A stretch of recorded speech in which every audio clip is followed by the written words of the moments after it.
afternoon from the kitchen, folks. In today's film, I'm going to be making a chicken satay in a slow cooker. So there's a slow cooker. It's a Morphy Richards. I've just turned it on high to get it warming up. But let's have a look at those key ingredients. So it's a chicken satay. I need chicken, and I've got British chicken thighs with skin on. £2 bargain, half price. Can't go wrong with that. Ka-ching. I'm using 3 spring onions and 1 white onion, 2 hot chili peppers, 1 red capsicum pepper, 3 large mushrooms, and that is all my chunky stuff. That's all my veg and meat. And then to flavour, I'm using desiccated coconut, mixed herbs, lemongrass, garlic, ginger paste. I've got peanut butter at the top and crushed nuts underneath. It's a satay, so it needs to be nutty, salt and olive oil. This is a really straightforward slow cooker recipe, so let's crack on. I'm going to begin with my chicken thighs. I like chicken thighs. They're more economical than chicken breasts, and there's a lot more flesh on them than there is a chicken leg. They've obviously got a bone in because they're a thigh, and I'm going to take each one and put it skin side down in my frying pan just here. Now notice I didn't put any oil on the chicken thighs, and that was intentional. What I want to do is just brown the skin underneath. So I'm going to put the gas on. Now I'm going to turn that down, so I don't want it to fry too much, but I want the skin to go brown and crispy. So it's nice to crisp that skin first and give it some colour, otherwise it would come out looking not a lot different to what it goes in. Next up, it's a case of washing and chopping all the veg. So I'm going to begin with my nice large mushrooms, and I'm simply going to take each of those and cut them into 8, like so. Nice pieces like that, nice wedges of mushrooms, and I'm going to put all these in the plastic tub that the chicken was in. I've washed it out incidentally. So that's all the mushrooms in the tub. Now it's my red capsicum pepper. I'm simply going to take the top off, like so, then cut around the core, take that out. That will go as compost on the garden, and then I've got to pop the end out here. That will also go for compost, and then everything that's on the chopping board now I'll simply get chopped up into rough sized chunks. I'm not looking for regularity, I'm just looking for rough chunks. I want to add different textures and sizes of vegetables into this recipe, particularly as the slow cooker kind of reduces them to a very soft constituency. So it's nice to have something that's a bit chunky in there. So they're going to go in with the mushrooms also. Next up is my spring onions, and these are quite easy to do really. I'm just taking the bottom off and then keeping about that much, but I want to peel off this layer here if it's a bit hard, and actually this one's not too bad. I don't want any dry bits of skin. No, I will take it off actually. So I've took that outer layer of skin off, and that's now fine. And all this also will be going on the garden. But everything else here just wants treating in the same way, so I'll just do that first. Okay, so that's my spring onions peeled, and now all I need to do is cut them into nice sized pieces, about like so, maybe 1.5 centimetres long, starting with the white and finishing on the green. And again with the other veg, this is going to go into the plastic tub also. Now I've got my white onion. It's only a small one today. I usually use big ones, but I've actually run out of onions. Can you believe it? I go from having mountains of onions to having none, or one. So I'm just going to take the outer layer off. I'll try and keep as much flesh as possible, and I'm simply going to cut that in half, and then I'm going to go cut it into 4 that way and cut it into 3 that way, and I've now got nice pieces like this which are also going to go in here. Now my chili peppers, and I'm simply going to take the tops off the chili peppers.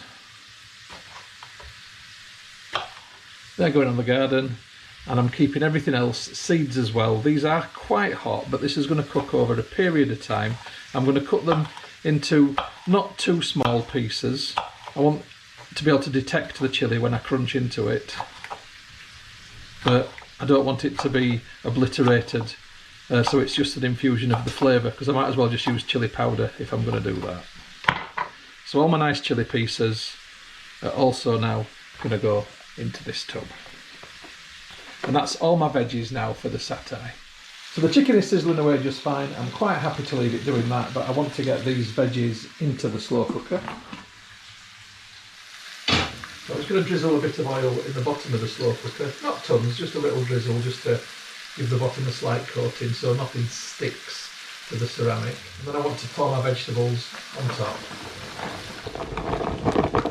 On top of my vegetables, I'm just going to put a sprinkle in of salt, and then I'm going to pour some mixed herbs also. So you can probably say about 2 teaspoonfuls of mixed herbs, and there's probably about a teaspoonful of salt put on there. And then the lid goes back on the slow cooker to allow that to keep warming inside. Right, I'm just going to have a look underneath these chicken portions, and you can see the skin's starting to go coloured, but I want it to get crispier than that, so I'm just going to leave them for a bit longer. There's no oil in the pan, just to reiterate, but you can see that they're giving off plenty of oil themselves. It's quite fatty, the skin. So you can see they're getting a bit more colour now, but I'm going to give them another 5 minutes, and then I'm going to turn them over, but I'm only going to turn them over for 2 minutes. Okay, I'm going to flip these over now. Skin's beginning to stick a little bit. In fact, I've lost some skin off that one. Never mind. That's good, that's how I like to see it. Yeah, that's good. Okay. So that's a bit more like it. I was looking for this brown crispiness. I've lost the skin a bit off that one, and these two aren't quite as crispy, but they'll be fine. 2 minutes. Right, I've turned the chicken off, and I'm now going to layer it on top of the vegetables, and what I want to try and do is completely cover the vegetables over to create a layer of chicken on top. There we go. That's a layer of chicken. There's no actual liquid in this, so I'm going to pour the oil from the chicken as well on top. Next up comes a layer of chopped nuts. This is my ginger paste. I opened it to realise there was hardly anything in there, so I've just thrown a bit of water in and shook it around, and I'm just going to drizzle this around the edges and a little bit on top. I would normally put about 2 heaped teaspoonfuls of ginger in there. Next up is my garlic paste, and I'm going to go 1, 2, 3 of those in there. With a clean spoon, I'm going to add 2 teaspoonfuls of lemongrass. Not something that you would always put in a satay, but I do like the flavour of lemongrass, and I think it'll work nicely with it.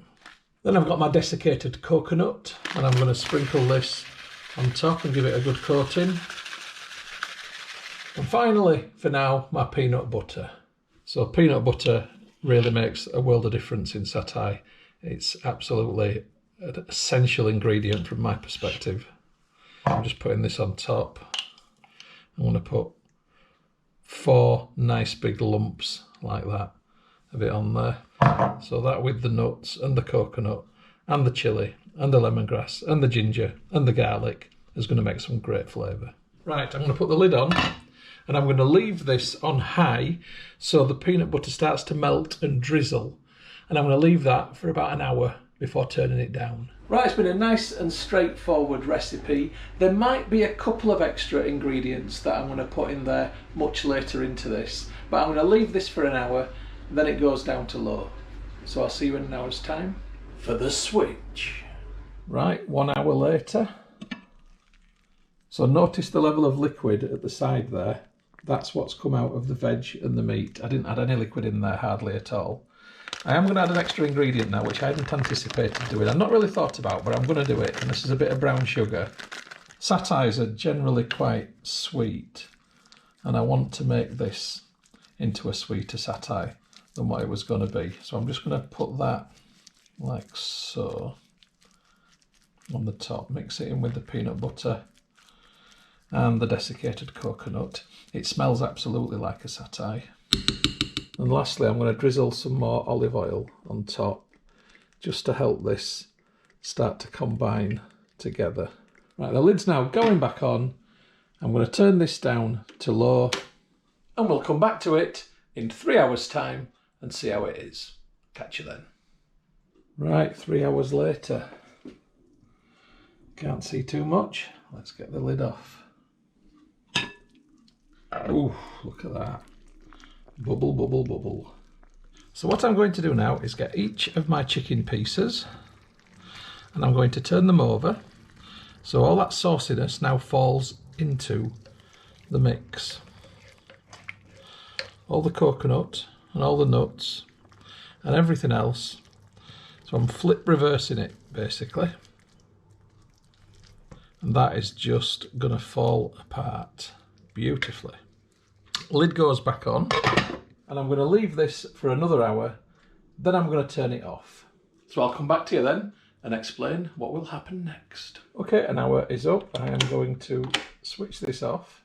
I'm going to take the lid off and I want some of that liquid now to evaporate out of there. So I'm just going to put this on top and I'm leaving this now for 2 hours before coming back to it. Right, a couple of hours have passed. Let's have a look. So I'm going to take that off the top and you'll see now that letting it cool has allowed a little bit of solidification on top, but it's still quite liquidy underneath. Now I'm going to move this around, and in doing so the meat is going to come off the bone and I'm going to extract the bones out of this. So I'm going to lift the chicken pieces out and you can see that the meat's already coming off the bone. That one doesn't seem to have any bone on it at all. I want to get that out. This one's a bit more formed.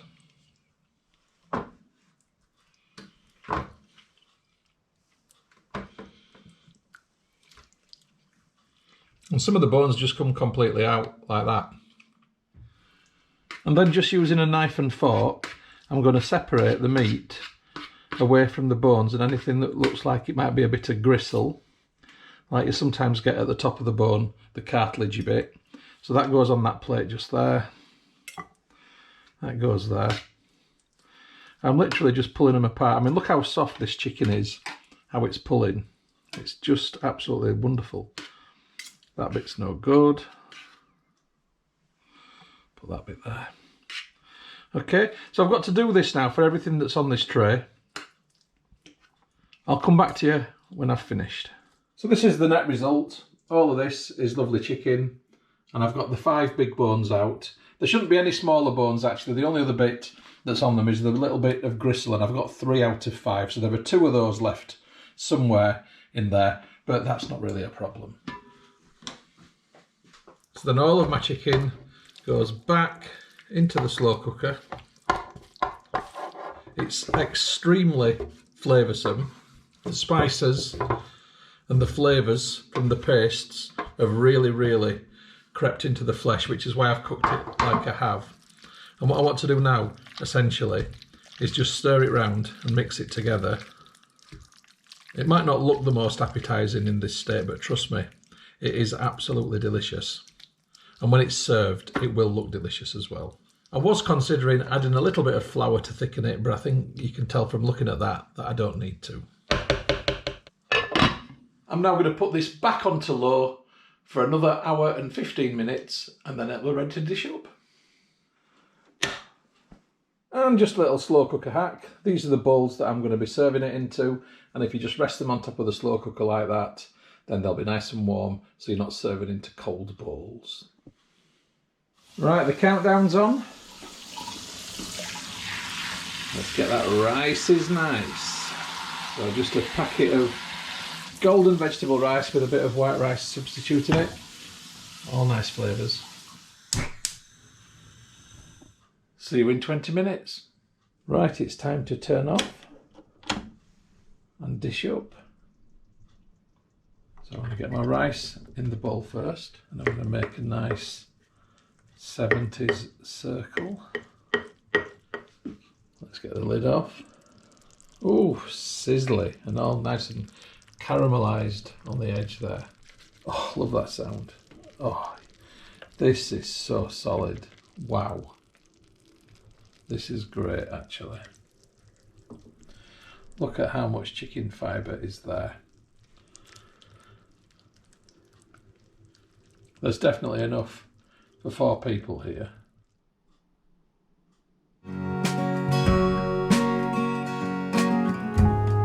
Well, it looks fantastic, but as ever, the proof is in the eating. So let's get straight in. Wow, that is so sticky and nutty. That is absolutely beautiful. Oh yeah, the coconut, the sweetness, the chilli, this is absolutely spot on. I know when I showed it in the slow cooker it didn't look the best, but I'll tell you what, forget about the appearance, it tastes amazing. So hot. Folks, this is a winner chicken dinner. Seriously, this is really good. Recommend it to you. So I hope you've enjoyed the film. Please like it if you have done. Leave a comment, subscribe, all those things. Really appreciate it. And I'll catch you on the next film, whatever that may be. Home brewing, cooking, or whatever. Oh, I'm going to enjoy this. See you later, folks. The film that you've just watched is a Moss Home and Garden production. You can find more by going to www.mosshomeandgarden.co.uk. I'd just like to say thank you very much for supporting my YouTube channel and for watching my films. It really is very much appreciated. If you haven't already done so, please subscribe to my YouTube channel in order to receive future updates about the home and garden films which I upload. You can find my YouTube channel by going to www.mosshomeandgarden.co.uk. Please click on the red subscribe button. When you've done that, a little bell will appear. If you press that also, then you'll get future updates about the films which I upload. If you like my films, if you like my style of filming, then you might also like my travel channel, which you will find by going to youtube.com/Stuart Moss or type in www.mosstravel.tv. Again, if you could subscribe to that channel, it would be hugely appreciated. If you'd like to get Moss Home and Garden updates on Facebook, then please open Facebook and do a search for Moss Home and Garden, and you will find the page. If you like the page, then you will get future updates on there. And if you'd like to connect on Instagram for home, garden and travel photography, as well as some stories, then my username is StuMoss, STUMOSS. If you'd like to connect on Twitter, then my username is @StuartMoss. And if you'd like to contact me about film usage or any other issue, please just email me on stewmosshomegarden@gmail.com. Once again, thank you very much for supporting my channel, for watching my films. I do appreciate it. I'd just like you all to have a great day.